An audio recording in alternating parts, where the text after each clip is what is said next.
Surat cyber ક્રાઇમની સૌથી મોટી સફળતા ફોરેક્સ ટ્રેડિંગના નામે કરોડોનું ફૂલેકું ફેરવનાર આરોપી વડોદરાથી ઝડપાયો। રોકાણ પર ઊંચા વળતરની લાલચ આપી નિર્દોષ નાગરિકોને શિકાર બનાવતી ગેંગનો સુરત સાયબર ક્રાઇમ સેલે પર્દાફાશ કર્યો છે। ફોરેક્સ ટ્રેડિંગમાં નફળ લાલચ આપી ₹56,92,000 છેતરપિંડી આચરનાર આરોપી સોમપુરી ઉર્ફે કિશનપુરી ગોસ્વામીને પોલીસે વડોદરાથી દબોચી લીધો છે। શું હતી સમગ્ર ઘટના? ભોગ બનનારને botlfa.me નામની વેબસાઇટ દ્વારા ફોરેક્સ ટ્રેડિંગમાં રોકાણ કરવા માટે પ્રોત્સાહિત કરવામાં આવ્યા હતા। ઠગબાજોએ દર મહિને 5 થી 6% વળતર આપવાની લાલચ આપી હતી। વિશ્વાસમાં આવીને ભોગ બનનારે ટુકડે ટુકડે કુલ ₹56,92,000 અલગ અલગ બેંક ખાતાઓમાં ટ્રાન્સફર કર્યા હતા। જ્યારે વળતર કે મુદ્દલ રકમ પરત ન મળી ત્યારે છેતરપિંડીનો અહેસાસ થતા સાયબર પોલીસમાં ફરિયાદ નોંધાવવામાં આવી હતી। પોલીસ તપાસમાં થયેલા ચોંકાવનારા ખુલાસા।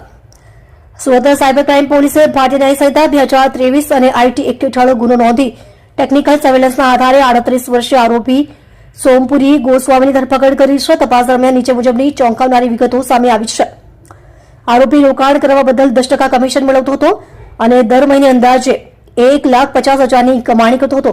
આ કૌભાંડનો મુખ્ય સૂત્રધાર લવિશ ચૌધરી હાલ દુબઈમાં બેસીને નેટવર્ક ચલાવી રહ્યો છે।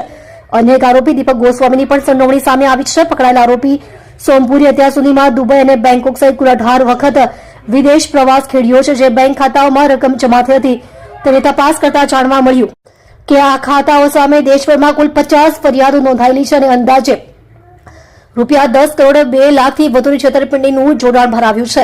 સાવચેતીના પગલાં।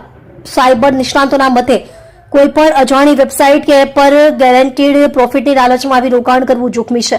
રોકાણ કરતા પહેલા તે સંસ્થા આરબીઆઈ કે એસઈબીઆઈ માન્ય છે કે નહીં તેની ચકાસણી કરવી અનિવાર્ય છે અને દુબઈ સ્થિત મુખ્ય સૂત્રધાર તથા અન્ય સાગરીતો સુધી પહોંચવા ચક્રો ગતિમાન કર્યા છે।